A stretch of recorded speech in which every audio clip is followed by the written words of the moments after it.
concepto es una necesidad, un sueño y una realidad, porque nacimos para hacerlo. Y si amar es vivir, quiero aprender a vivir. Y los errores superar. Otra oportunidad y un nuevo amanecer brillará en este viaje que es la vida, lo mejor vendrá.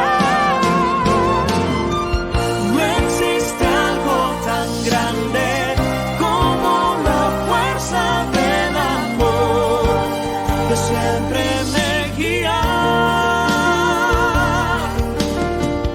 en esta travesía, la travesía del amor.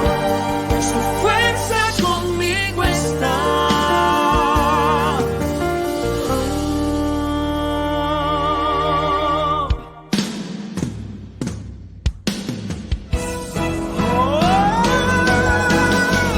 No existe algo tan grande como la fuerza del amor.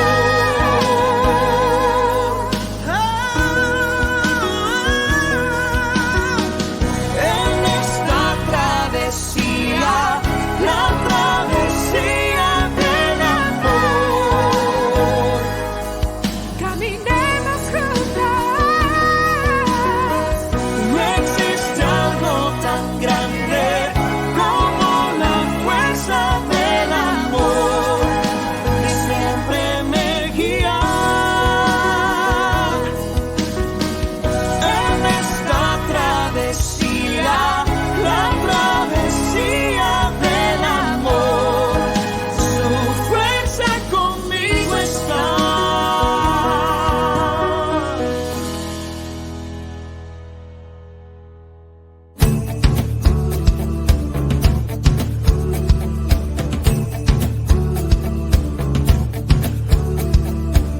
Cada vez que veo amanecer, nace adentro una oportunidad de inventar lo malo del ayer y el sol siempre iluminará. Creo en este llamado. Cuando veo la lluvia caer, nace adentro mío la esperanza de que pronto va a florecer y mi fe es tan grande que te alcanza. Creo en este llamado. Vive lo que te apasiona más. Verás que pronto llegará. Tus sueños se harán realidad. El poder de emprender. Porque muy dentro de ti está el llamado que hay que despertar, el poder de ser para hacer y de darlo todo al emprender. Creo en este llamado, porque todos tenemos poder y los miedos se van a vencer y ya nada puede detener esa fuerza dentro de tu ser. Creo en este llamado. Vive lo que te apasiona más. Verás que pronto llegará. Tus sueños se harán realidad. El poder de emprender. El poder de emprender. El poder de emprender. El poder de emprender.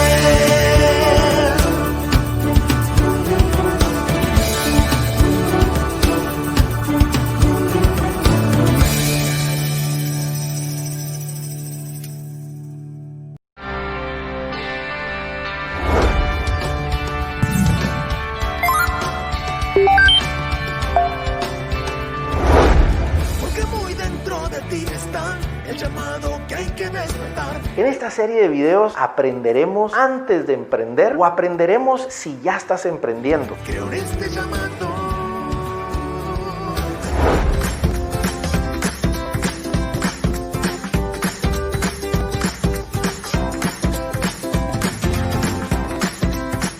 buenas tardes a todos y todas. Otra edición más de Mentor Sessions. Mi nombre es Julio Zelaya. Me da muchísimo gusto poder compartir con ustedes.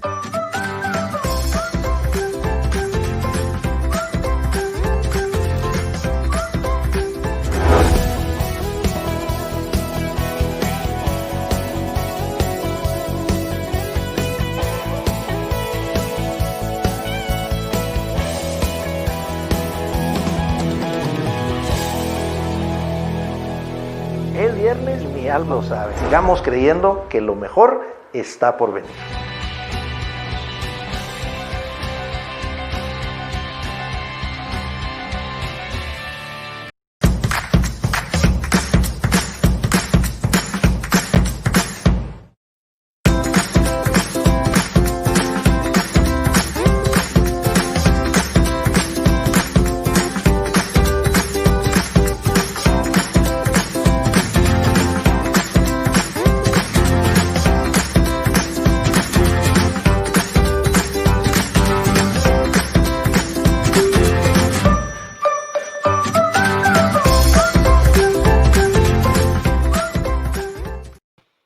Muy buenas tardes a todas y todos. Mi nombre es Julio Zelaya y bienvenidos a una sesión más de Mentor Sessions. Estamos muy contentos de poder compartir un tema que sin duda será muy útil para todos quienes estamos emprendiendo y particularmente quienes estamos emprendiendo con nuestra familia. Y déjame contarte que esto es una tendencia a nivel mundial. Hoy vamos a entender cuáles son las estructuras legales que garantizan un buen proceso de sucesión en la familia y sobre todo un buen proceso de continuidad. Tendremos a un experto que ha tenido diversas experiencias a nivel internacional y a nivel local sobre este tema y sin duda nos compartirá no solo esa experiencia de la práctica, sino también buenas prácticas que podamos implementar en cualquiera que sea nuestro emprendimiento. Así que para poner en contexto esta sesión, déjame mostrarte un poco de qué se trata esto de emprender en familia. Veamos a continuación.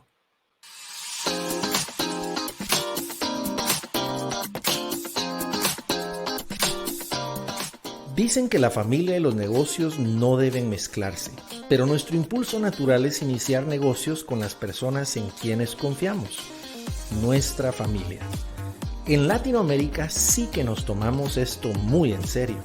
Las empresas familiares representan el 90% de la participación de mercado y generan el 70% del PIB, por lo que son importantes motores en la economía regional. Claro, enfrentan retos como toda empresa: desarrollo de productos y servicios, implementación de estrategias de mercadeo, buena administración, entre otros. Además, la dinámica familiar implica otros desafíos. 1. Los procesos de sucesión. 2. El ordenamiento del gobierno corporativo. 3. La diversificación, especialización y expansión de las operaciones. Entonces, ¿es posible armonizar las relaciones familiares y de emprendimiento? Los latinoamericanos hemos demostrado que sí es posible, aunque se requiere de un esfuerzo extra para 1. Establecer claramente las reglas de administración del negocio. 2. Tener en cuenta que el rol de cada uno se define por capacidad y experiencia. 3. Incluir en el gobierno corporativo profesionales que no son parte de la familia.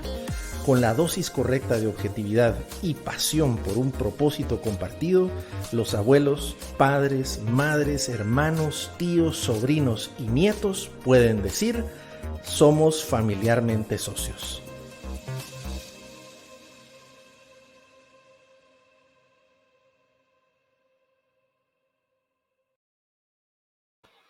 Así que sí es posible armonizar el amor con los negocios y eso verlo de largo plazo, pero implica que definamos ciertas cosas desde el inicio, que tengamos ciertas conversaciones y sobre todo que lo plasmemos. Y nuestro experto de hoy ha tenido mucha experiencia plasmando buenos acuerdos a nivel familiar, a nivel empresarial, con diversos grupos. Y quiero presentártelo por medio de este video a mi buen amigo Roberto Carlos Ávila. Veamos a continuación.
Así que quiero darle la bienvenida a mi buen amigo Roberto Carlos Ávila. Bienvenido, Roberto. Muchas gracias, Julio. Muy buenas tardes. Gracias por la invitación. Qué gusto estar por acá. Muy buenas La, tardes a todos.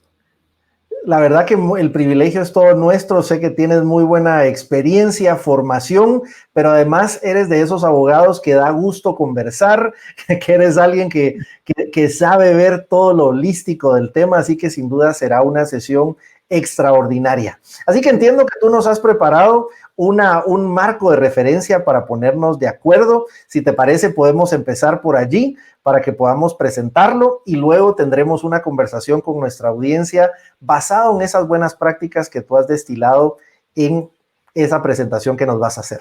Sí, partamos de la presentación y luego nos quedamos pues conversando sobre los puntos que vamos a desarrollar allí, anécdotas, comentarios, sugerencias, etcétera, con mucho gusto. Y sin más, comenzamos, si les comparto. Puedes compartir ahí y la proyectamos. Listo, un momento. Y por favor, solo les pido me confirmen que lo vean en pantalla. Sí, listo, ya te estamos viendo. Ahí puedes. Excelente. Miren, de este tema hay muchísimo de qué hablar. Realmente no es por exagerar, pero a mí me apasiona. La verdad, es un tema que evoluciona, es un tema de actualidad, que ha sido de actualidad por mucho tiempo. Ya los números que mostraste, pues ya desde ahí muestra la importancia de esta materia y estar al tanto y sobre todo de las mejores prácticas. ¿Sí? Ahí lanzabas una pregunta al principio, ¿se puede conciliar, pueden estar juntos el amor familiar y el negocio? Y luego pues concluías, y yo tengo que coincidir con esa conclusión, es un rotundo, sí, sí se puede. Entonces, esto lo que buscamos es compartirles un poco de la experiencia a lo largo de los años para demostrarles cómo de bonito puede ser una empresa familiar desde el emprendimiento hasta su evolución, hasta la sucesión a una tercera, cuarta generación. Ejemplos de empresa familiar tenemos muchos, abundantes. Podemos ver internacionales, podemos ver, por ejemplo, la Ford. La Ford está ahorita, no recuerdo qué número de generación es, pero es antiquísima. Y una sola vez el CEO no ha sido familiar. Una sola vez en toda su historia. Entonces ha tenido una sucesión exitosa de generación a generación. Casos de éxito también en nuestro propio país, hay que mencionarlos. Podemos hablar de CMI, podemos hablar de Cementos Progreso, que están en la tercera, cuarta generación, 75, 100 años, y realmente han ido creciendo y han sucedido exitosamente. Otros casos también, tal vez no tan felices, de alguna manera ficticios, podemos hablar de la Cosa Nostra, podemos hablar de la mafia siciliana, es un negocio familiar también, pero ¿cómo se sucede allí? No se sucede a través de un protocolo familiar y un gobierno corporativo, etcétera, sino se sucede con el asesinato del líder. Por supuesto que ese es de los peores ejemplos, pero solo para darle allí un toque también ficticio de un peor escenario. Hablemos entonces de cuál es la estructura legal básica en una pyme y una MIPYME familiar. Partamos de lo básico. ¿Cómo iniciamos? ¿Cómo emprendemos un negocio familiar con el primo, con la esposa incluso, con mis padres? ¿Cómo comenzamos? Y de ahí algunas sugerencias y surgen ya las primeras preguntas. Les voy a comentar, nosotros precisamente como firma internacional nos vemos precisamente involucrados, apoyando emprendimientos y a negocios evolucionados, digámosle así. Y nos hemos topado con un escenario más o menos como el siguiente. Nos llaman, ¿sí? Y nos piden el apoyo, pero ¿cuándo? Cuando el negocio muchas veces ya creció precisamente y se surgen ya algunas contingencias de índole legal, tributaria, seguridad social, etcétera. ¿Cómo surgió el negocio? Precisamente la esposa, ambos esposos con los primos, etcétera, pues tienen una idea brillante, una idea que puede rendir económicamente hablando. Y comienzan, como decimos muy coloquialmente, a la brava, con las mejores intenciones, con el mayor de los entusiasmos, y el negocio empieza a prosperar. precisamente porque la idea era muy, muy oportuna, digámoslo así. Sucede con el tiempo que se van expandiendo, ya sea al interior de la República, por dar algún ejemplo, eh, o a otros países incluso, tienen más empleados y bueno, sucede, por ejemplo, una demanda laboral. Ya cuando tenemos un mayor número de empleados, pues las probabilidades de una contingencia en esta materia pues también se elevan. Y sucede que se dan cuenta de que la estructura legal era una empresa mercantil, una empresa como establecimiento, como una copropiedad, digámosle así, y están en riesgo, sí, sus marcas, incluso la casa de los socios fundadores, que son esposos, la casa familiar, el patrimonio familiar, vehículos, etcétera, porque todo está en un bolsón. En ese momento, entonces, se dan cuenta de que con la demanda no solo se coloca en una situación de riesgo la continuidad del negocio, sino la herencia de sus propios hijos, ¿sí? Con lo que tanto les había costado. Entonces, vemos ahí, entonces, desde el inicio, la necesidad de contar con una estructura legal. ¿Cuál puede ser? Hemos visto en la experiencia diferentes escenarios. La empresa mercantil, que ya la mencioné, tiene un sinnúmero de peros porque nos expone demasiado, entonces de por sí la descartamos. Otra sociedad que pudiera ser muy atinada es la sociedad de emprendimiento, ¿sí? Que es una figura relativamente reciente y que busca precisamente promover nuevos negocios, esas ideas innovadoras en el emprendimiento. Entonces, esa es otra figura jurídica, un instrumento que bien se pudiera utilizar, aunque no es tan robusta como la sociedad anónima. La sociedad de emprendimiento lo que busca es iniciar el negocio de una forma formal, legal, adscrita al régimen tributario unificado, etcétera, pero a la vez ágil y mucho menos costosa. Pero ¿qué sucede? Cuando yo crezco, llego incluso a cierto número, tengo que migrar a una sociedad anónima, o cuando yo acudo a una entidad financiera, pues me ven menos robusta. Entonces, al final se convierte en una limitación y a los pocos años me veo en la necesidad de migrar a una figura jurídica un poco más completa. Entonces, aterrizamos en esta tercera opción, que es la sociedad anónima. Y la sociedad anónima no es una figura jurídica mercantil propia de la empresa mercantil. Podemos ver en un sinnúmero de legislaciones y no encontramos por lo general una legislación atinente exclusivamente al negocio familiar como tal. No se le reconoce una personalidad, características propias legalmente hablando. Entonces debemos acudir a las condiciones, a la estructura legal que ya exista comercialmente. Entonces ahí es cuando podemos aterrizar precisamente en la recomendación de utilizar la sociedad anónima para emprender. Sí, si bien es cierto, es un poco más costosa que una sociedad de emprendimiento y que una empresa mercantil como tal, sí nos obliga, y esa es una de las grandes ventajas, nos obliga a ser muy ordenados, muy estructurados desde el principio. A través del pacto social, pues ya nos empezamos a regular, nos obliga también a estar inscritos ante la SAT, ante el ICS, dependiendo del número de empleados, y entonces nos da cierta personalidad mucho más robusta, repito, incluso para ir a una entidad financiera de crédito, pues nosotros nos podemos mostrar mucho mejor financieramente hablando. Nuestros estados financieros se van a ver mucho mejor que con los otros escenarios. Entonces partamos de ahí como posibilidades de iniciar y las figuras que pudiéramos utilizar. Entonces eso como manera de introducción. ¿Qué es la empresa familiar? Primero es un negocio, ¿sí? Sin embargo, tiene unas características muy propias. Entonces, de allí que realmente se requiere atender precisamente a esas características, atenderlas a manera de brindarle la estructura jurídica necesaria para cumplir uno de los objetivos principales de la empresa familiar, que es trascender. ¿Qué busca la empresa familiar? Trascender en el tiempo, suceder exitosamente.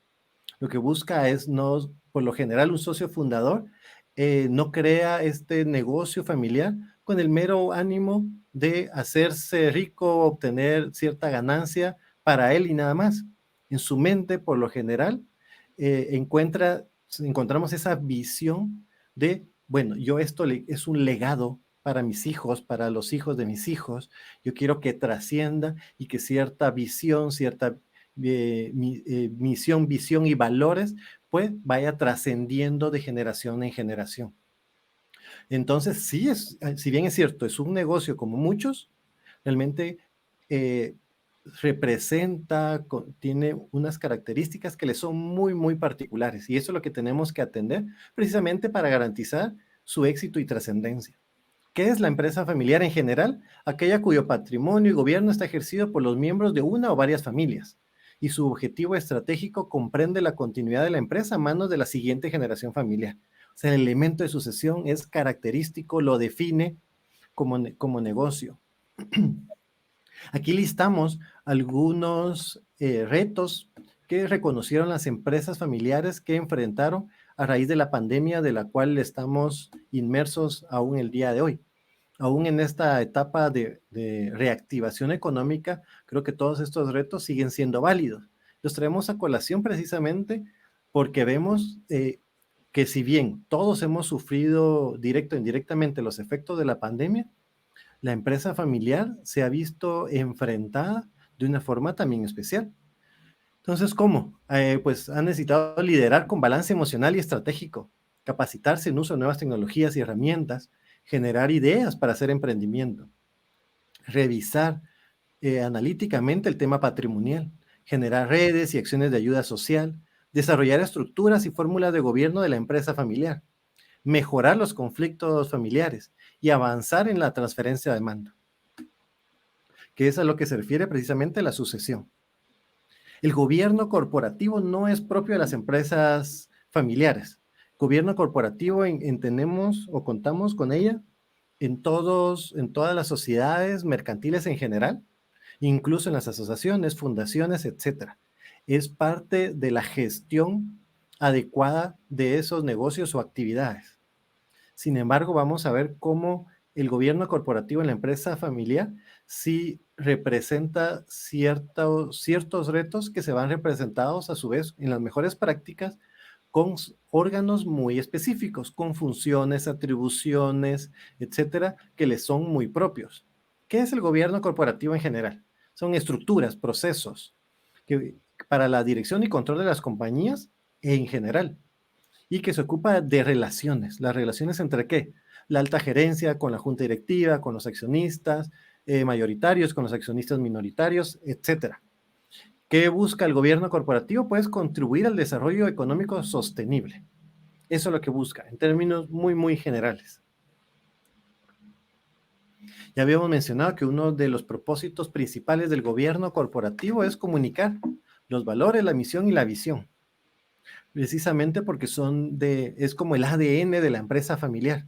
Estos tres elementos, valores, misión, visión, son muy particulares, precisamente porque lo que se quiere es que se vivan no solo en una generación, sino en las consiguientes. ¿Qué más? Mantener a los miembros de la familia informados. Recordemos que existen diferentes escenarios. Va a existir familiares que son parte de la dirección de la empresa. Va a existir directivos de la empresa que no son familiares. Van a haber familiares que tengan acciones, por ejemplo, más generan cierto control, más no directo, ¿sí? No es un ejecutivo, más sí participa en cierto consejo. Entonces, hay una serie de roles que es importante precisamente considerar en el gobierno corporativo. De allí la necesidad de contar con ellos y que funcione adecuadamente. Busca comunicar las reglas y decisiones, establece canales de comunicación. Por eso que vemos que va repitiendo comunicación, son canales exitosos de comunicación entre, ya repetimos, los socios, la directiva, terceros, etcétera. Permite a la familia reunirse para tomar las decisiones, crea confianza entre los miembros. Ahora vamos a ver con detalle la base primordial, digámoslo así, del gobierno corporativo, de donde se sustenta, se fundamenta. En una sociedad común y corriente, ¿qué encontramos? Que los principales estatutos o la principal referencia legal para el día a día es el pacto social. Es la escritura constitutiva, como se le denomina en muchas legislaciones. Entonces, ahí tenemos todo un andamiaje, pero por lo general muy, no diría muy abstracto, pero no aterriza, no concretiza en la necesidad propia del negocio que se comienza. Precisamente la empresa familiar busca, precisamente por sus características, busca complementar ese pacto social con un documento de lo más importante como lo es el protocolo familiar. Recoge diferentes nombres, el credo familiar, el protocolo familiar, que ya dijimos, declaración de principios familiares, reglas y valores, etcétera. Y este protocolo es sumamente importante. ¿Por qué? Porque va a regir todas las situaciones a futuro que nosotros por tema muchas de las veces legislativo no podemos nosotros contemplar, no podemos incluir en la escritura constitutiva. De hecho, muchas de las veces podríamos, mas no queremos porque sabemos que la escritura constitutiva también tiene una característica, una personalidad pública, va al registro. El protocolo familiar no. Entonces, con el protocolo familiar buscamos regir las características propias del negocio familiar, prever todas las situaciones a futuro, o por lo menos la mayoría, temas tan importantes como la sucesión, etcétera, de una forma privada, sin descuidar, eficiente. Es decir, que no por el hecho de que sea privada no sea ejecutable, no sea incluso exigible en forma forzosa si fuera necesaria. ¿Cuál es la forma más común de contener este protocolo familiar? Sí, es en un documento privado y muchas de las veces se lleva también a un segundo piso. ¿A qué me refiero a esto? A una jurisdicción offshore, por ejemplo, donde se nos facilita precisamente hacer mucho más ejecutable cualquier decisión. ¿Cuándo acudir a un segundo o un tercer piso de un conglomerado de empresas? Hoy por hoy estamos hablando, lo que nos ocupa la tarde de hoy es una pyme, una MIPYME. Entonces, tal vez no debamos preocuparnos mucho por un segundo o tercer piso, pero solo mencionarlo porque es importante saber que existe la posibilidad. Los mismos negocios van evolucionando en el tiempo y en algún momento pues se plantea la necesidad de, sí, tener por ejemplo una sociedad internacional, una sociedad offshore, holding, que sea la tenedora de las acciones y también en esa jurisdicción se eleva el protocolo familiar para garantizar su ejecución si fuera necesario. Entonces, luego se va volviendo un entramado de sociedades que no tiene por qué ser complejo, sino que simplemente va a ir respondiendo a la evolución natural del negocio. Entonces, regresando al protocolo familiar, sí, que contiene los valores, toda esa manifestación de valores, pero tratando de que no sea abstracta per se, sino realmente que sea muy concreta. Y eso es lo que se busca precisamente en el protocolo, que sea una guía práctica a la cual podamos nosotros acudir en el día a día y sobre todo en los casos que pudieran ser traumáticos, como una sucesión por fallecimiento de uno de los socios, una declaratoria de quiebra, etcétera, situaciones realmente que pueden suceder estadísticamente, pues estamos expuestos con el mero hecho de emprender. Y también situaciones ciertas, también precisamente como el fallecimiento de un socio fundador que habíamos mencionado, el retiro voluntario y otros temas que también lo vamos a plasmar acá. Las instituciones de la familia, los órganos de decisión. Y aquí seguimos con el tema del gobierno corporativo. La asamblea de accionistas, ¿de qué se va a ocupar? El consejo familiar, la junta directiva, la alta gerencia, la autoridad, las responsabilidades en general y sus relaciones entre los diferentes órganos. Todo eso establecido de una forma clara, precisa, concreta en ese protocolo familiar. ¿Sí? Las políticas relacionadas con temas familiares, cómo vamos a autorizar, cómo vamos a emplear a familiares. ¿Será suficiente que con el mero hecho de contar con el apellido familiar, pues con eso lo vamos a contratar automáticamente? ¿O por el contrario, vamos a requerir cierto grado académico, cierta experiencia, digamos, en una compañía con un objeto o actividad similar a la nuestra? ¿Qué vamos a requerir? Porque lo que buscamos, sí es cierto, es el bienestar familiar, pero sobre todo el éxito del negocio, la, realmente garantizar que va a trascender. Entonces, todo ese tipo de temas que por lo general no los vamos a ver en otro tipo de negocio, o en otro tipo de empresa, pero en la empresa familiar sí que lo vemos. El protocolo familiar no es algo escrito en piedra, no es algo que sí, le voy a dedicar semanas o meses a elaborarlo y luego me desentiendo de él. Es un documento vivo que evoluciona como evoluciona la misma empresa familiar. Entonces, cada cierto tiempo lo vamos a estar revisando precisamente para garantizar que esté adecuado a la situación particular de la empresa y la familia que la dirige. Sobre todo cuando cuando se ha ido concretando las sucesiones, pues la interpretación de este protocolo puede ir cambiando también en el tiempo y de ahí la necesidad de irlo ajustando. La primera vez yo podría decir que sí, la inversión de tiempo es bastante fuerte. Con el tiempo, con estas modificaciones que se pueden ir introduciendo para reconocer la evolución natural del negocio, pues va a ser mucho más, por lo general, mucho más suave, ¿sí? Los familiares ya pasaron por un proceso similar al inicio, entonces ya conocen los mecanismos de negociación, de ir concretando cada una de las normativas, etcétera. Entonces, el esfuerzo cada vez va a ser menor, ¿sí? Eso en cuanto al protocolo familiar. Ya mencionamos muy a grandes rasgos los temas generales que van allí, pero veamos estos tres en particular que nosotros recomendamos que sí o sí estén contemplados y muy bien desarrollados allí en ese pacto familiar. Las políticas de empleo, ya algo mencionamos, las políticas de participación y las instituciones del gobierno familiar.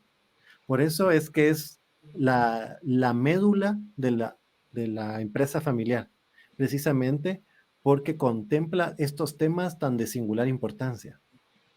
En cuanto al primero, bueno, y quisiera hacer aquí una acotación, digamos, en el sentido de que no es una buena práctica pensar que el protocolo familiar que le sirvió a X persona con un negocio similar nos puede servir a nosotros.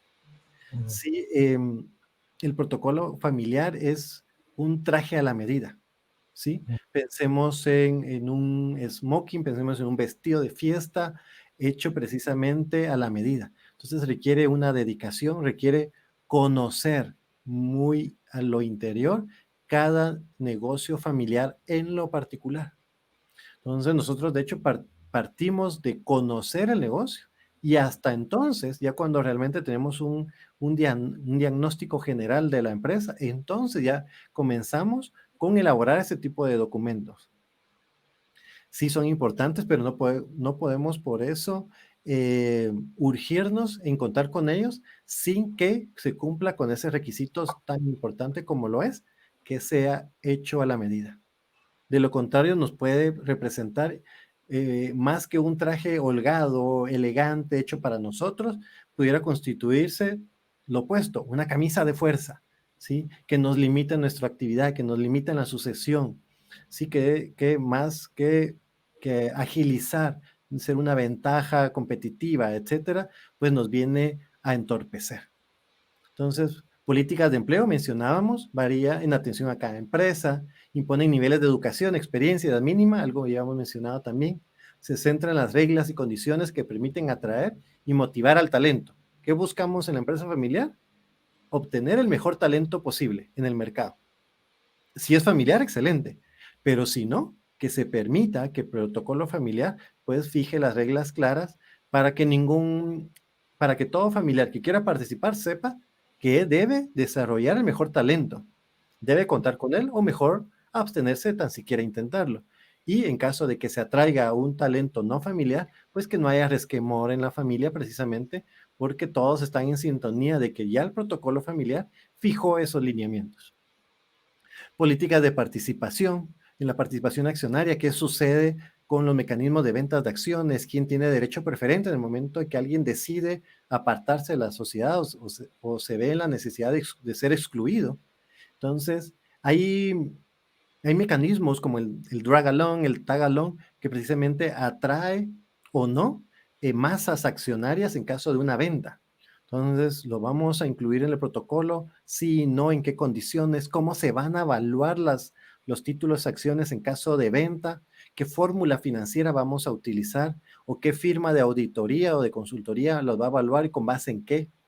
Entonces, todos estos mecanismos, toda esta regulación sobre estos dos temas importantes y sin obviar lo relativo a las instituciones de gobierno familiar. Ya dijimos, el gobierno corporativo es propio de todo negocio, pero en la empresa familiar, pues representa retos muy particulares. Sí, entonces aquí el protocolo crea los organismos y también les atribuye sus responsabilidades, limitaciones y define cómo van a interactuar entre ellos. Entonces fortalece la armonía de la familia, aumenta los vínculos de comunicación, aumenta también la comprensión y construye consensos y como decíamos, crea propiamente los órganos como la junta familiar, la junta accionista, la junta directiva, la alta gerencia, etcétera. No sé cómo vamos de tiempo, porque uno, como decimos muy coloquialmente, se pica. Entonces no, súper bien, porque estás poniendo en contexto temas que vamos a hablar después. Así que muchas gracias. Estamos poniendo en una línea base y acá la audiencia ya nos ha estado dando incluso ejemplos de buenas prácticas de lo que tú decías. Así que creo que estamos bien, estamos poniendo en un antecedente que seguramente nos pone en un lenguaje común para esa conversación que vamos a tener. Excelente. Entonces, si me dejan seguir picado, les comento un poco más sobre los órganos corporativos. Aquí tenemos 5. Alguien pudiera decir, pero bueno, yo estoy comenzando, estoy emprendiendo, no me diga, por favor, no me diga que tengo que crear estos 5 órganos de entrada. No se lo voy a decir porque no se lo recomiendo.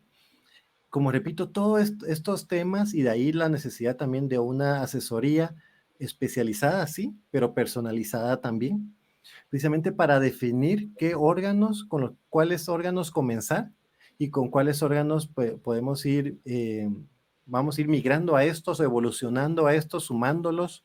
Entonces, sí tenemos el foro familiar, que es, por ejemplo, el foro general, donde participa toda la familia en relación a todos sus intereses. ¿Sí? Uno de esos intereses puede ser precisamente el negocio familiar. Sí, no se reúne constantemente, será 1 o 2 veces al año y, como repito, se refiere a los intereses en general del grupo familiar. La junta de accionistas, aquí ya estamos hablando de los titulares de acciones de un negocio en particular. Aquí ya vamos un poco más concretos en cuanto a la empresa familiar. Entonces, aquí vamos a ver, conocemos las reglas del juego al respecto de la toma de decisiones. Como si estamos hablando de una sociedad capitalista, pues lo que manda es el capital. Quien decide, pues decide quien tenga la mayoría de las acciones. Y de allí se da también el juego de negociaciones dependiendo del tema. Entonces se pueden ir adquiriendo votos para temas en particular, etc. El consejo familiar también es una junta supervisora, es un órgano de trabajo que es elegido por la asamblea familiar para ya deliberar sobre temas de la empresa en particular. Entonces coordina los intereses de quiénes, de los miembros de la familia y en la empresa en donde se está representando. La junta directiva es propiamente un órgano de ejecución. Es la institución central en el gobierno de la mayoría de las compañías. Está compuesta por ejecutivos de confianza y miembros de la familia, muchas de las veces. Y se vuelve cada vez más importante en la medida que la empresa crece más. Entonces, este es sumamente importante también y tiene, por ejemplo, una de sus principales funciones es la de ejecución de la gestión del día a día. La alta gerencia es muy similar, sin embargo, por lo general, ya vamos viendo una participación no enteramente familiar. Entonces aquí ellos implementan la dirección estratégica, ¿sí? Fijada por la junta directiva, por el consejo familiar, etc. Entonces, estos a grandes rasgos, muy, muy a grandes rasgos, son 5 órganos muy necesarios en una empresa familiar. Repito, no es que todas las necesiten y no que se necesiten todas en el mismo momento, sino creo que el desarrollo, la evolución del negocio, pues nos lo va a ir diciendo precisamente cuando se requiere.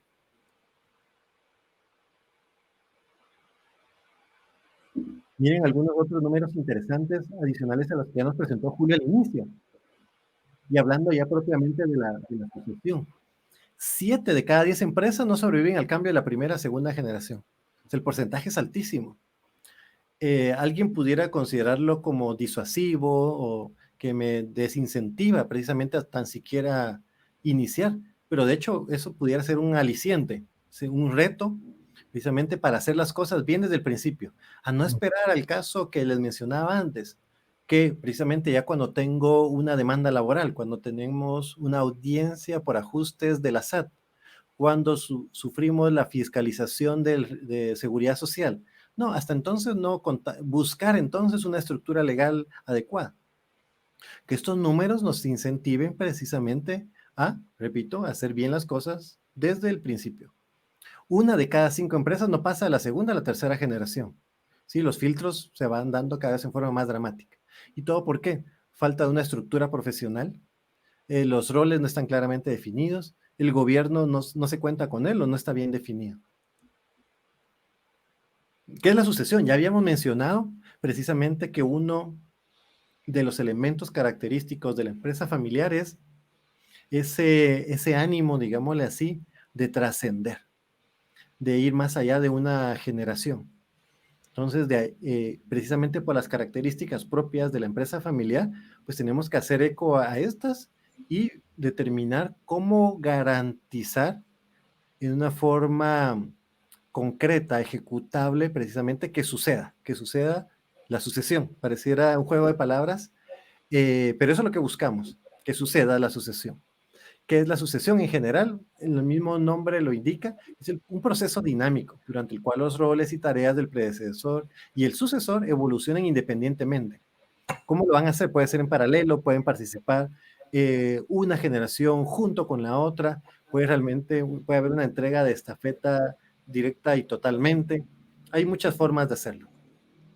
La finalidad de la sucesión es transferir tanto la administración como la propiedad del negocio a la siguiente generación. Pero no simplemente transferir económicamente, sino delegar de alguna manera, transmitir la misión, la visión, los valores a la siguiente generación, porque al final es un legado de los hijos a sus hijos. Sí, vemos alguna cierta reticencia, digamos, a hablar al respecto, como, por ejemplo, tenemos bloqueos mentales, hay que reconocerlo, hablar de la muerte, ¿sí? La mayoría de las personas rehúye hablar de la muerte, aunque es algo completamente cierto, va a suceder, no sabemos exactamente cuándo, pero va a suceder. Sin embargo, lo bloqueamos. Y ese tipo de bloqueos tan naturales, también lo vemos contemplado, lo vemos reflejado en la empresa familiar. No quiero perder el control.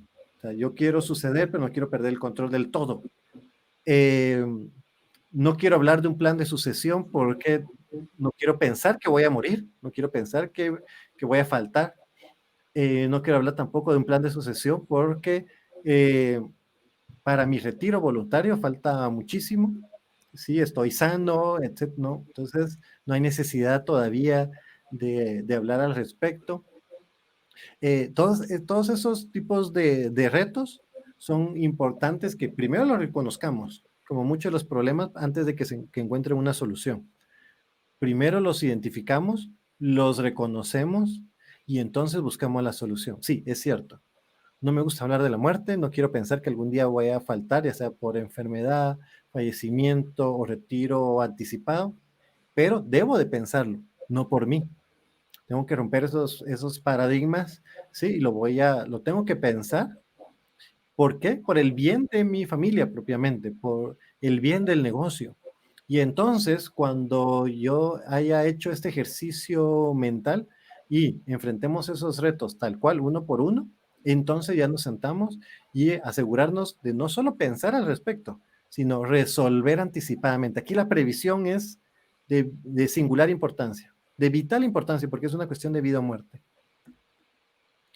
Entonces, ¿cómo lo hacemos? Analizamos, estudiamos la empresa con toda la objetividad, con toda la asesoría profesional y personalizada, creamos a corto y mediano plazo protocolos o planes de sucesión. El protocolo familiar ahí surge nuevamente como ese elemento, ese andamiaje jurídico indispensable. Elaboramos manuales, políticas de la empresa familiar para casos concretos. Definimos los roles y funciones en el gobierno corporativo y también definimos los planes de carrera, ya sea para los miembros de la familia o que no lo sea. Hay impacto en la sucesión. ¿Sí? Toda entrega de roles implica cierto traumatismo, digámoslo así. ¿Cómo disminuir ese impacto? ¿Cómo canalizarlo en una forma positiva? De esto es lo que nos debemos de ocupar nosotros. Entre antes, mejor. En el momento en que el trauma, en que la emergencia surge, si en ese momento nosotros queremos poner de acuerdo a primos, tíos, incluso aquellos que no se hablan, de los que se ven feo, que se tiran el pelo, ¿sí?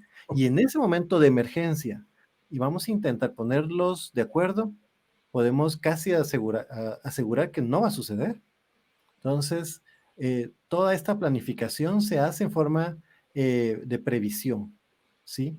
Precisamente para garantizar que las decisiones, todos esos protocolos se definan con la mente clara, ¿sí? No con el corazón inquieto. Entonces, esa es y de esa manera nosotros vamos a disminuir a su mínima expresión los impactos, el traumatismo de una sucesión. ¿Por qué? Porque negativamente sí hay una intransigencia muchas de las veces, cierta reticencia al respecto, hay tensiones entre el fundador muchas veces y la designación, entre el que no fue designado y el que sí lo fue, etcétera. ¿Cómo disminuimos ese impacto? Ya lo mencionamos.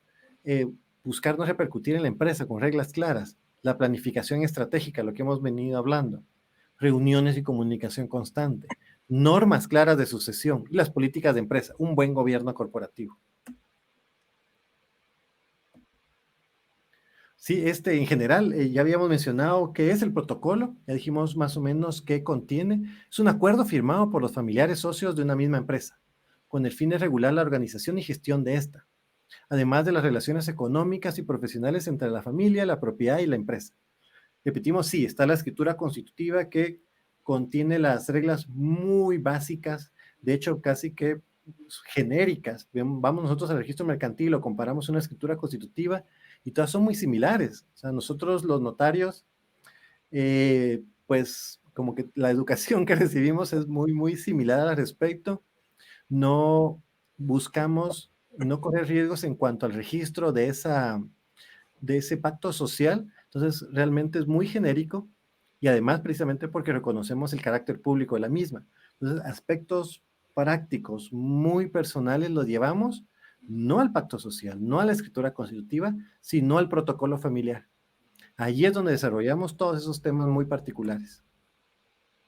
Aquí está el contenido, como les digo, muy resumido, muy resumido. El trabajo de elaborar un protocolo familiar sí lleva su tiempo, hay una inversión fuerte, la involucramiento, perdón, de todos los familiares ha de ser importante también, precisamente para garantizar en la medida de lo posible consensos que, repito, en la emergencia van a ser muy difíciles de conseguir.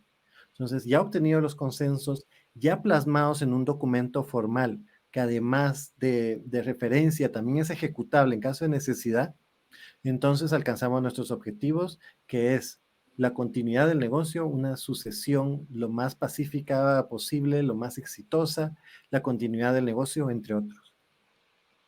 Y mira, me encanta esto que estás colocando ahí. Yo le invitaría a la audiencia que incluso lo haga como un checklist, porque de verdad que yo he hecho este tipo de ejercicios también con familia y no familiares, en donde hablamos de estas cosas. Y son conversaciones que no siempre son naturales tener. Yo siempre hago la analogía cuando uno se va a casar y vas a un curso matrimonial, que te hacen una serie de preguntas que a lo mejor no tendrías esas conversaciones si no vas a ese curso.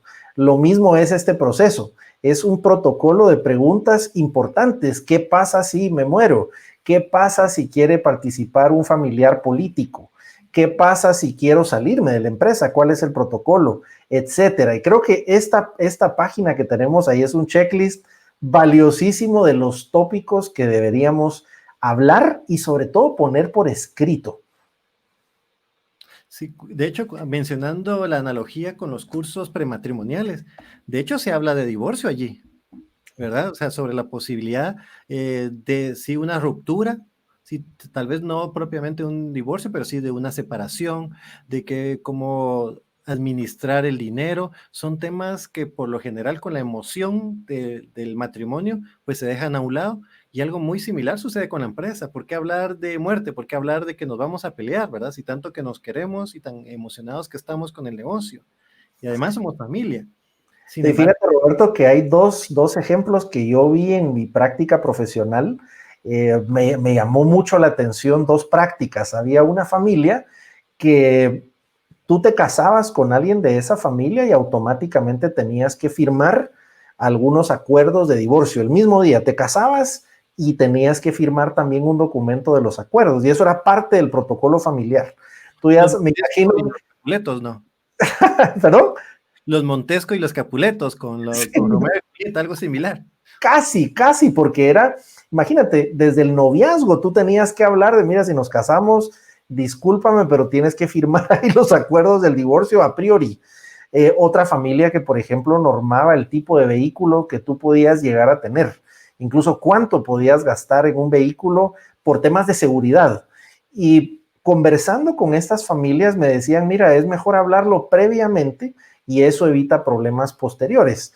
Y si algo he aprendido de las buenas prácticas de la empresa familiar y estas empresas que trascienden, es que se preparan para lo peor esperando lo mejor, pero tienen esas conversaciones que no son tan naturales. Sí, yo creo que muy bien lo dices, ¿verdad? No son conversaciones que incluso pudieran resultar hasta incómodas, pero Total. las estadísticas nos muestran que suceden. Ya mencionamos que si bien es cierto, el 90% de los negocios en Latinoamérica es una empresa familiar, 7 de cada 10 no trasciende a una segunda generación. Entonces, de allí la importancia de prever. Quiero que mi negocio trascienda a una segunda, una tercera. Sí, vamos a tener que sentarnos a hablar de estos temas no tan agradables, pero sí necesarios. Entonces, sí, tenemos que hablar qué sucede si el yerno quiere participar. ¿Qué sucede si el familiar quiere entrar a la empresa, pero no tiene un grado académico o no tiene estudios relacionados? Sí, la empresa es una firma de consultoría y el joven es veterinario, pero quiere ser parte de la empresa. Entonces, lo agregamos o no. Entonces, todos esos temas que pareciera que inmediatamente no se nos presentan, siquiera como posibles, pero repito tus palabras, nos preparamos para lo peor esperando lo mejor. Entonces, estos son algunos de los temas, ¿sí? Y fíjate que me decía un patriarca de una empresa familiar, teniendo una conversación, me dijo algo poderosísimo que estaba también en el protocolo familiar. ¿Qué pasa si mis hijos no quieren participar del negocio? Y él usó una frase que me encantó, me decía, la pasión no es heredable. Y la pasión que yo tengo de este negocio no quiero imponérsela a mis hijos, la pasión no es heredable. Y eso me llamó la atención lo visionario que decía, mira, a mí me encantaría que participaran, pero yo les doy plena libertad de que hagan lo que deseen hacer en su vida. Y hasta eso quedaba normado en el protocolo familiar. Y no te imaginas lo poderoso que era para los hijos y liberador de sentir, no le estoy fallando a mi papá si yo quiero emprender hacia mis propios sueños que no necesariamente sean los de la empresa familiar. Sí, todos estos temas los vamos a incluir ahí precisamente para garantizar, lo importante al final no resulta ser que todos los familiares estén en el negocio, sino que el negocio sea exitoso por un lado y que los familiares sean exitosos en lo que emprendan, sea ese mismo negocio o uno distinto, que esa pasión que no se puede heredar, precisamente la lleve a buen término, probablemente precisamente en la zootecnia, en el arte, etcétera, y al final logramos los dos objetivos, un negocio exitoso y personas exitosas y felices, ¿sí? Que no por forzarlos, nosotros vamos a realmente truncar precisamente ese éxito y felicidad de ambos. Entonces sí, una serie de disposiciones las vamos a incluir ahí, todo el tema de disposiciones testamentarias y donaciones, a quién le queda qué, los pactos entre socios, toda esa regulación de la propiedad y administración, derechos inherentes a la condición de miembro de la familia, la política de contratación de familiares en la empresa, la conducta empresarial y compromisos sociales, eso también es sumamente importante. En países como Latinoamérica, donde realmente reconocemos que hay una crisis de valores, etcétera, la empresa familiar puede ser ese nicho de donde nazca, de donde se propague valores sociales de importancia, que funcionen como una onda expansiva. Entonces, precisamente porque como busca trascender su misión y visión, si le agregamos valores, y lo llevamos a generación, hace tal vez suena muy utópico de mi parte, pero yo sí así lo veo, lo reconozco, de que los valores, precisamente lo hemos mencionado, o sea, lo hemos escuchado en otros temas, se obtienen en la familia. Uh-huh. Cuando es así, el negocio familiar tiene una responsabilidad social muy importante, ¿sí? De trascender también en valores. Los mecanismos para la resolución de conflictos, porque los hay. De hecho, es casi innegable, van a suceder los conflictos. No es que sucedería si, sino cómo vamos a resolver los conflictos que efectivamente van a acontecer. En el mejor de los matrimonios hay conflictos, en la mejor de las empresas los hay también. Entonces, ¿cómo resolver los mismos de una forma más eficiente? Entonces, con mecanismos claros, sistemáticos, sí, con plazos determinados, nosotros podemos llevar a buen término hasta el peor de los conflictos o que alguien resuelva por ellos, pero buscándole la armonía familiar, que es otro tema que mencionamos ahí, la formación de los accionistas, plan de contingencia, todos esos grandes temas. Y fíjate que me llamaba la atención que yo justamente estoy diseñando un negocio con unos socios y mis hijos escuchaban en el fondo la conversación y estábamos platicando de roles y responsabilidades y uno de los socios decía, no, es que tenemos que poner claramente definido qué va a hacer cada quien para que a futuro no haya un tema de expectativas no cumplidas. Y mis hijos en el fondo, yo ni cuenta me había dado que estaban escuchando. Y recuerdo que hace unos días mis hijos me dicen, papi, diseñamos una empresa, vamos a vender, vimos una receta en YouTube para hacer slime y vamos a venderla. Y le pusieron de nombre Slime Brothers, pero me llamó la atención lo que decían. Decía, mira, para que las cosas no hayan conflictos en esta familia, hemos definido que yo voy a tener el rol comercial y mi hermanita tendrá la de operaciones. Y me llamaba la atención darme cuenta cómo ellos ya estaban separando los roles desde ya y usaban la palabra, mira, queremos armonía en esta familia.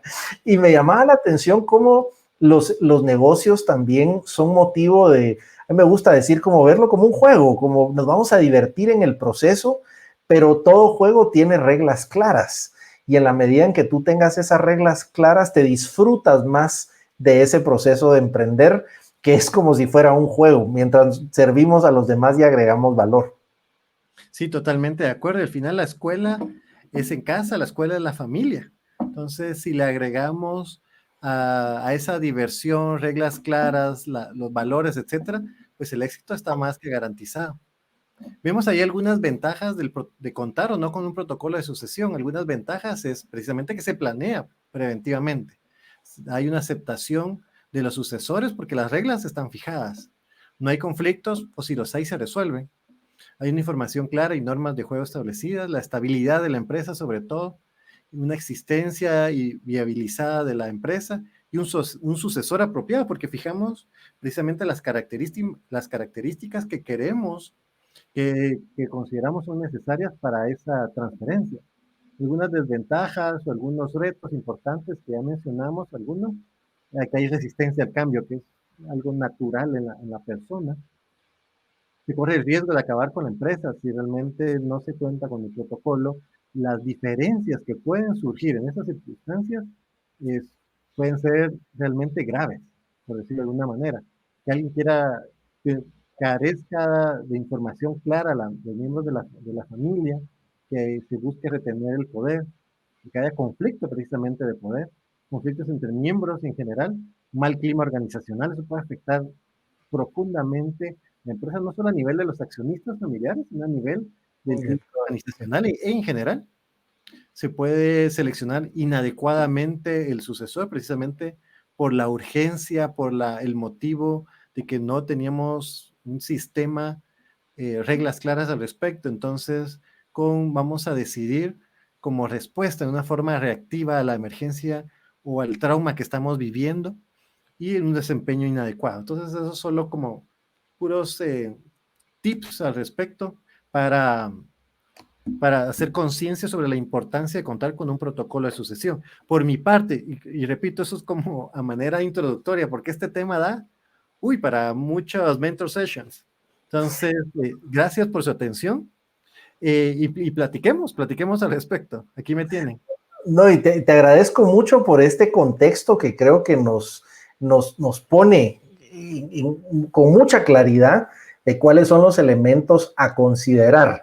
Y acá algunas personas han reaccionado y nos cuentan de casos de emprendedores, de empresas que han nombrado, por ejemplo, CEOs de otros países para emprender en otros países.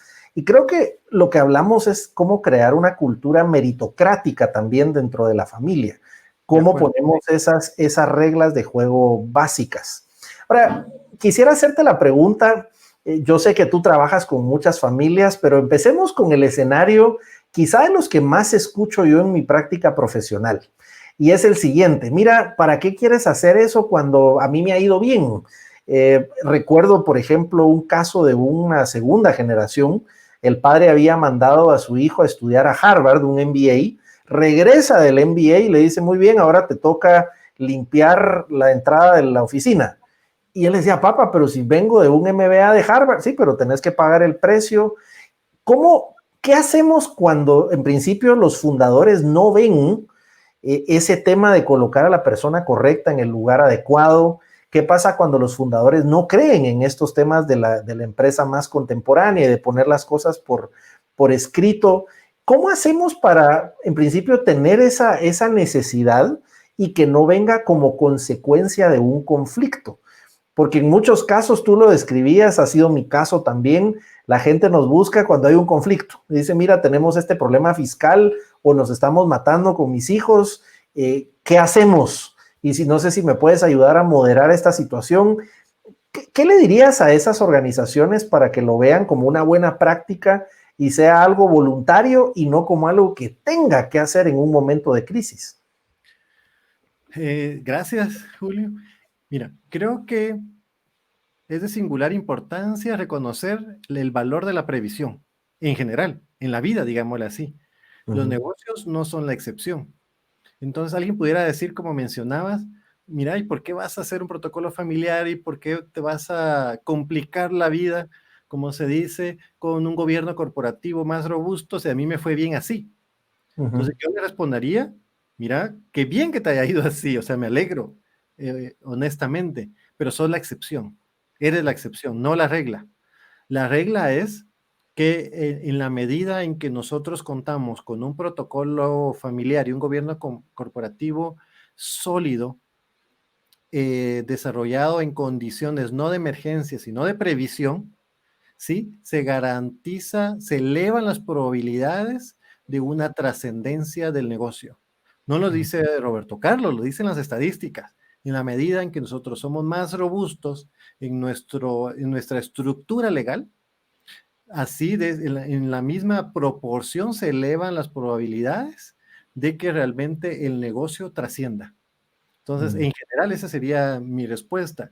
Luego, esos problemas muy particulares los van a existir. O sea, mira, yo tengo el MBA, ¿qué estoy haciendo yo aquí? ¿Qué hubiera sido lo ideal? O sea, que la regla estuviera allí desde antes.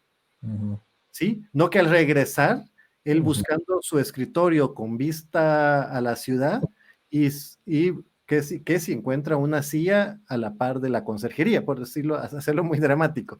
Pero si él sabe de antemano que pese a estudiar un MBA, todavía tiene que regresar a ganar su derecho de piso. Entonces, incluso podrá considerar o no estudiarlo, ¿sí? O estudiar acá algo más técnico para la empresa en particular, etcétera. Pero las reglas claras, las reglas previas. Y luego consensos, ¿sí? A través de los órganos de gobierno, a través del mismo protocolo, de la creación del protocolo y su evolución y sus modificaciones, a través de consensos. Y el mismo, ya cuando cuento con un protocolo, entonces tenemos incluso hasta reglas para llegar a esos consensos. Entonces, sí, si esta regla ya no se adecua a los tiempos, la modificamos y vamos evolucionando. Entonces, en general, esos serían mis comentarios. Y te haría una pregunta, Roberto, con respecto a cómo elegir a alguien que te ayude en el proceso. Y déjame ponerte en contexto la pregunta. En principio, yo soy alguien, y tú que me conoces, y la gente que me conoce sabe que yo contrato asesoría y trato de contratar la mejor asesoría que puedo para no importa el negocio que emprendo, porque siempre soy de la creencia que entre mejores personas te rodeas, mejor estás en todos los aspectos de tu negocio. Y por otro lado, hay gente que me ha preguntado, mira, pero ¿por qué tú contratas a gente que haga tu plan estratégico cuando tú te dedicas a hacer planes estratégicos? Y yo contesto lo que un médico me dijo a mí: yo no operaría nunca a mi hijo porque la variable emocional me hace ser ciego a poder ser el médico que soy. Y lo mismo me pasa en mi negocio. Suelo contratar asesoría porque yo, como fundador del negocio, dejo de ver cosas o soy imparcial y puedo ser injusto con mi equipo. Entonces, eso es lo primero. Creo firmemente que uno tiene que tener gente que te ayude a facilitar esas conversaciones o ser alguien totalmente objetivo que no vaya a tener ese sesgo emocional. Pero ahora viene concretamente mi pregunta. ¿Qué recomendación le darías a las personas para buscar esa ayuda? ¿Cómo definir esos criterios en un buen abogado, en un buen facilitador de este proceso? Porque, como comentábamos fuera de cámaras, yo he estado en negocios que el negocio quedó espectacular hasta que llegan los abogados. Y los abogados a veces te complican el negocio o le cambian toda la dinámica o le meten miedo a las partes. Y creo que escoger un buen consejero legal es fundamental, así como un consejero financiero. Tiene que haber esa química, esa confianza. ¿Qué consejos le darías a las personas para encontrar esa ayuda? Inclusive, ¿qué preguntas hacer a la hora de buscar quién es tu socio ideal para asesorarte en este proceso? Sí, hay hasta memes al respecto, ¿verdad? Sobre nosotros los abogados. Van desde frases, chistes de que donde hay dos abogados hay tres opiniones distintas. Y sí, yo tengo que reconocer, yo lo he visto lamentablemente, de que muchos de los abogados traemos, bueno, yo me excluyo porque la verdad no me dedico al litigio, pero sí traen ese chip, ¿verdad? De que se enamoraron de la carrera, pues viendo Law and Order, y entonces viendo conflicto, viendo litigio, y no traen precisamente, y son muy buenos profesionales, pero en esa materia. Entonces, el tema familiar es muy conciliador. Debe ser alguien que busca armonía, no que no trae precisamente ese chip de buscar litigio desde antes que suceda. Entonces, trayendo otra vez el ejemplo que utilizabas con respecto al doctor. Cuando yo tenga un problema, por ejemplo, de una contracción muscular, yo no busco un neurólogo, yo busco un traumatólogo, un médico internista especializado en lesiones deportivas, por ejemplo. Sucede algo muy parecido con los abogados. No todos somos buenos para todo. Tenemos que buscar expertise. Entonces, ¿a quién busco? Entonces, ahí sí que puro anuncio, ¿verdad? No busque más. Vea la diapositiva número 1 y están nuestros correos y teléfonos. Cerrado el paréntesis, ¿a quién busco yo para recibir apoyo, consultoría en un tema de empresa familiar en general? Busco un experto en el tema, ¿sí? Y a eso yo le agregaría expertos, sí, en empresas familiares, en la elaboración de los documentos, de los protocolos, etcétera. Sí, muy importante. Sobre todo que tenga una personalidad y estudios, sí, de conciliación, arbitraje, de mediación. Y tercero, yo le agregaría un tema de valores. Sí, cuando estamos hablando de misión, visión y valores en la empresa familiar, el abogado no puede ser la excepción. El abogado tiene que compartir esos valores, tiene que identificarse con los mismos porque va a ser parte tanto de estos procesos que debe sí ser parte de una total identificación con el ADN de la familia en particular. Entonces, expertise, ¿verdad? Experiencia, especialización, digámoslo así. Sí, una personalidad y estudios de conciliación, de mediación, conciliación. Y por último, valores comprobados, ¿verdad? Entonces, sí, ¿cómo lo busco? Con referencias, buscando, excluyendo que tenga algún problema, digamos, en el Tribunal de Honor del colegio. Entonces, hay diferentes formas de realmente encontrar el abogado que se adecue a estas tres características que yo creo que son las que requerimos nosotros ya para esta materia muy en particular, que reconoce sus características tan propias. Yo diría que esas serían esas tres características, son las que yo buscaría si yo intento esa consultoría para garantizar el éxito y continuidad de mi negocio familiar. Gracias, Roberto. Y quiero hacer un pequeño comercial. Siempre que estamos en esta parte, en la recta final de nuestro programa, me gusta anunciar cuál es nuestra Mentor Sessions de la siguiente semana. Y dado que estamos hablando qué hacer en situaciones de forma preventiva, tendremos la otra semana una sesión dedicada a qué pasa si las cosas no salieron bien.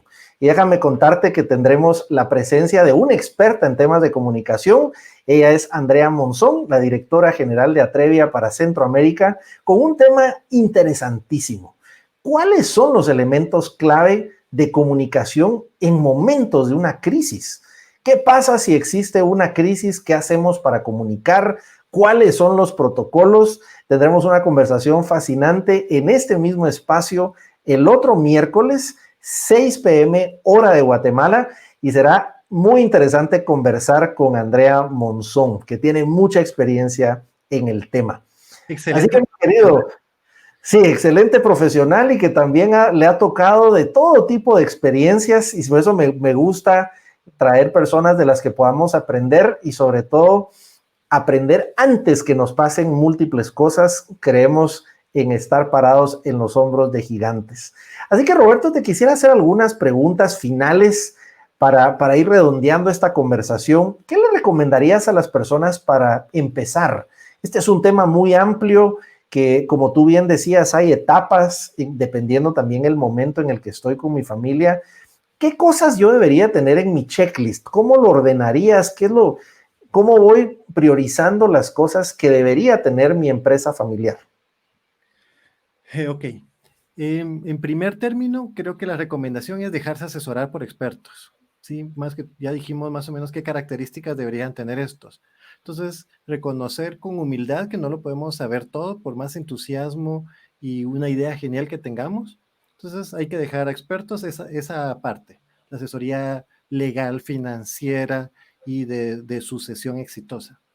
Lo otro es, aunque al inicio queremos reducir los costos a lo mínimo, creo que debemos ser conscientes de que contar con una estructura legal importante o adecuada desde el principio nos puede ahorrar muchos dolores de cabeza. Entonces, considerar desde el día 1 la constitución de una sociedad anónima o por lo menos una sociedad de emprendimiento, etcétera, desde el día 1. No dejemos hasta que ya sea necesario o demasiado tarde.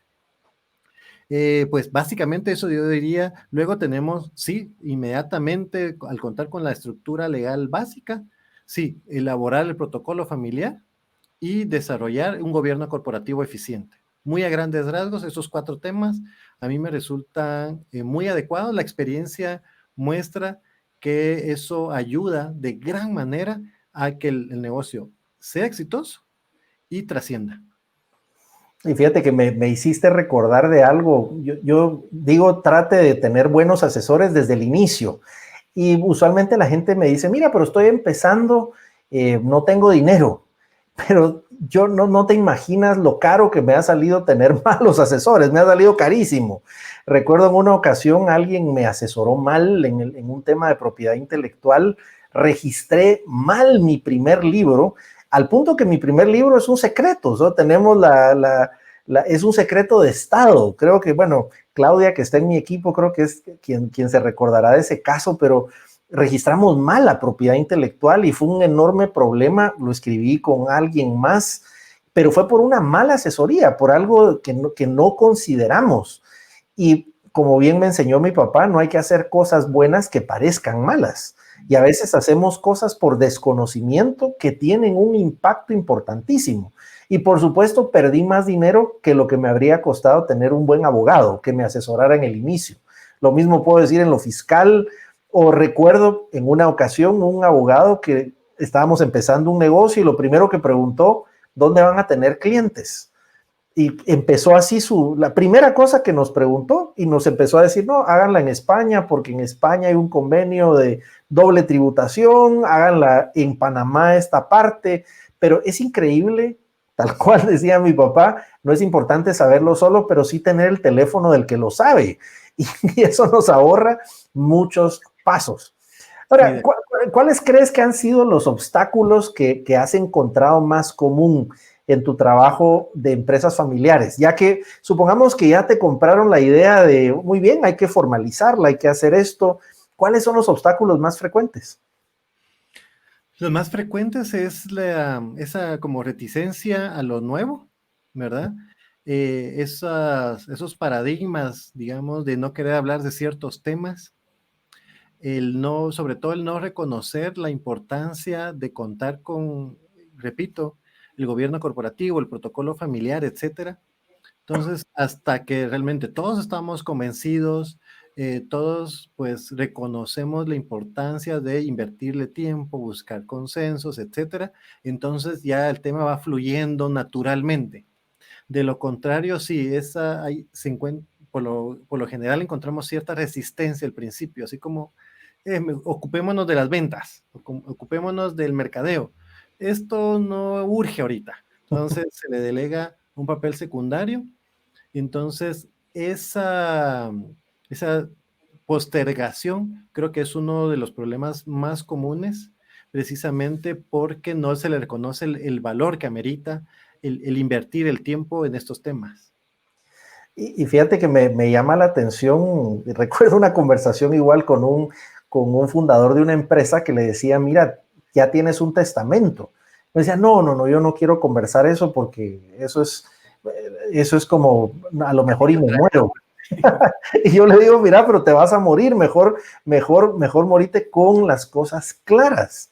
Y me llama la atención que lo he visto en varias empresas familiares que tienen, por ejemplo, los fundadores tienen seguros de vida con cláusula que si les pasa algo, ese seguro de vida es para contratar a un CEO profesional que pueda llevar en orden la empresa. Y eso pasó, por ejemplo, en Multinversiones que tú hablabas, los fundadores originales murieron los dos haciendo un vuelo humanitario y tenían una cláusula muy claramente definida de cómo se iba a utilizar ese seguro de vida y nombraron a un CEO, a Pérez de Antón, que brillante CEO que llevó a la organización y además a la siguiente generación al siguiente nivel.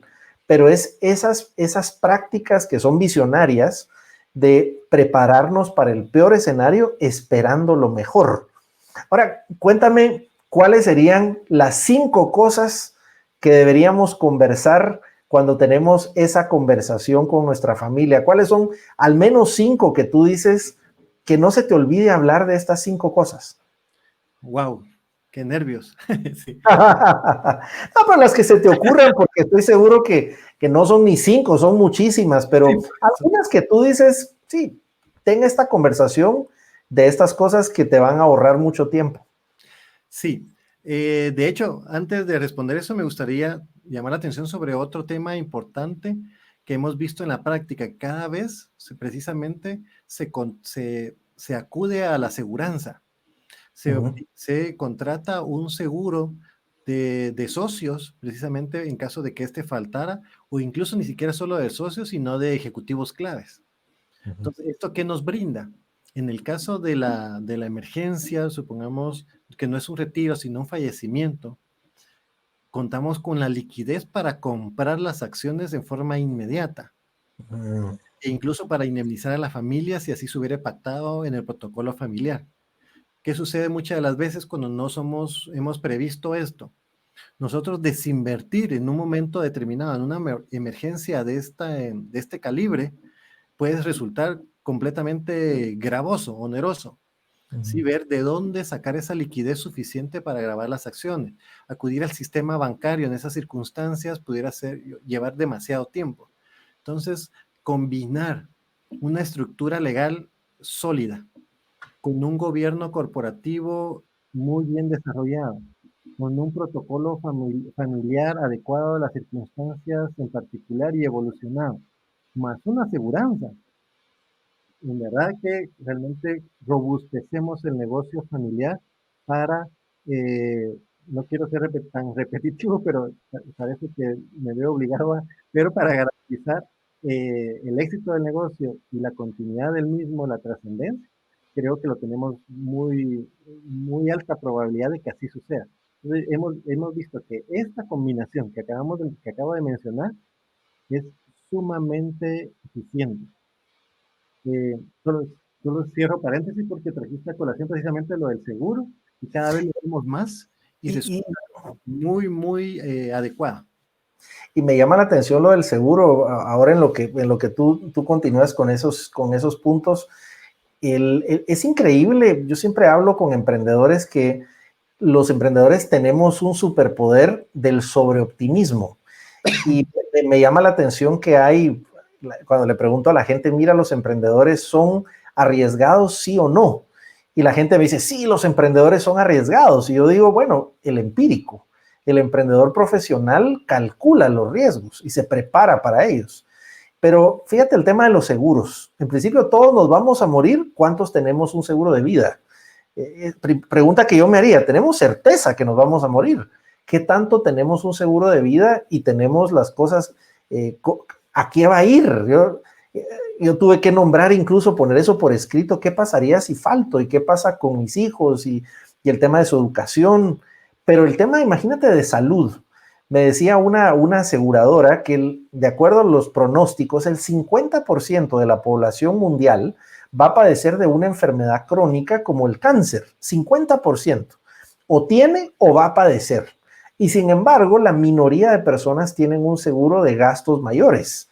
Y esto es porque creemos que yo voy a vencer las estadísticas. Y es un tema del sobreoptimismo que creo normal en el ser humano. Pero lo mismo aplica a esto que estamos hablando hoy. Nosotros pensamos, no, pero a mí no me va a pasar. Me llevo bien con mi familia. ¿Para qué yo voy a vencer las estadísticas? Y ese sobreoptimismo creo que por eso hemos hecho estos programas, para educar y aprender de los mejores para que no nos pase eso. Creo que ese es el principio de la sabiduría, aprender de las cosas en lugar que me pasen, verlas y prepararme para ellas. Así que, ¿cuáles serían estos elementos que tú le recomendarías conversar a personas que van a formalizar su negocio familiar? Ok, que nos sentemos, la recomendación sería, sí, sentarse a conversar sobre estos temas adicionales al, al inicio. Me voy a tratar de explicar mejor. Todos esos temas que previsiblemente no se requieran de inmediato, pero que se van a requerir en el futuro inmediato. Entonces, ¿qué incluiría allí? ¿Desde qué estructura legal voy a utilizar? ¿Sí? ¿Qué figura legal voy a utilizar? ¿Sí? Una sociedad en comandita por acciones, una sociedad anónima, una sociedad de emprendimiento, una empresa mercantil, etcétera. Entonces, desde allí, ¿qué figura legal voy a utilizar para comenzar? Sí, otro tema sí, se aparta un poco de la empresa familiar, pero es importante porque es propiedad intelectual, es mis distintivos, mis marcas, debo protegerlas. Muchas veces se descuida. Entonces, no es, repito, no es un tema propio, pero lo hemos visto mucho la necesidad acá.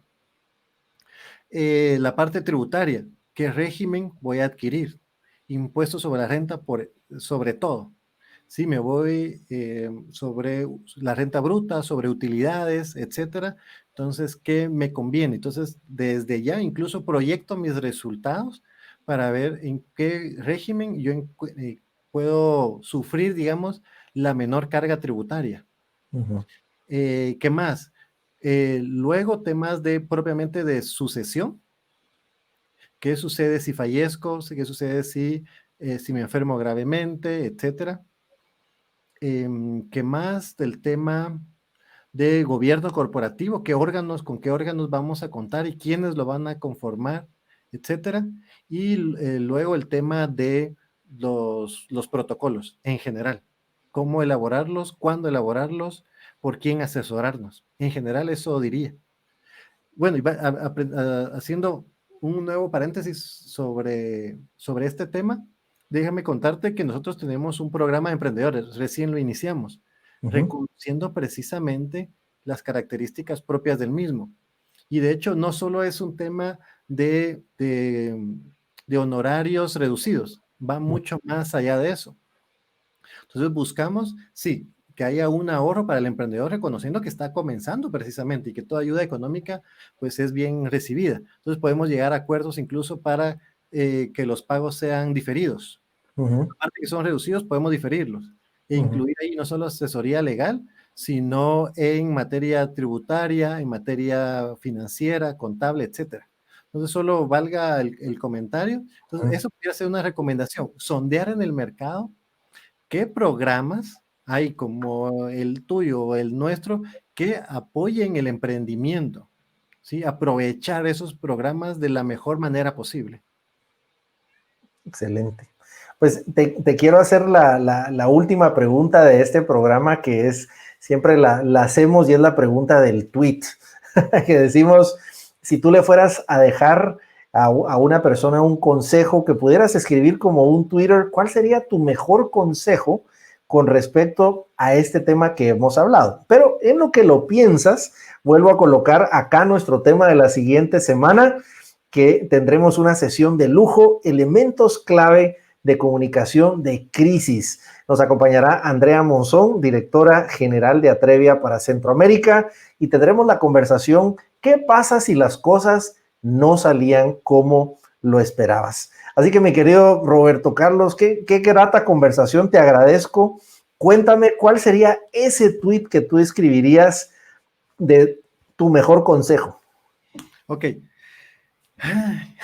Sí. Me siento como en privado.